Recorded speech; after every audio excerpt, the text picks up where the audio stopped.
మనం భగవంతుడికి భక్తి ప్రవక్తులతో ప్రేమతో ఎన్నో రకాల పుష్పాలు సమర్పిస్తుంటాం. కొద్ది కాలమే వాడి వాసన కోల్పోయే పుష్పాల కంటే ఆ భగవంతుడు మెచ్చే వేరే పుష్పాలు ఉన్నాయి. దయా పుష్పం. సమాజంలో ఎంతో మంది అభాగ్యులు, అనాథలు, వితంతువులు ఆకలితో అలమటిస్తున్నారు. వీరి పట్ల దయ చూపి చేయూతనిస్తే ఖచ్చితంగా దేవుడి దయా పుష్పాన్ని స్వీకరిస్తాడు.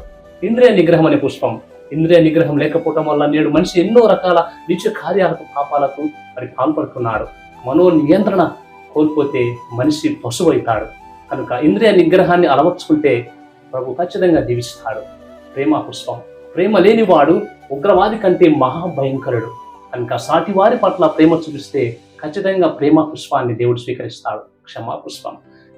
క్షమించేవాడే గొప్పవాడు. సమాజంలో ఎదుటి వారిని ఎటువంటి మనస్పర్ధలు ఉన్నా, పగ ప్రతీకారాలు అన్ని మనసులో పెట్టుకోకుండా క్షమాపణ కలిగి జీవిస్తే ఆ వ్యక్తి చాలా గొప్పవాడు. కనుక రకరకాల పుష్పాలు ఖర్చు పెట్టి, వేలు పెట్టి ప్రభువులకు సమర్పిస్తే అవి స్వీకరిస్తాడా?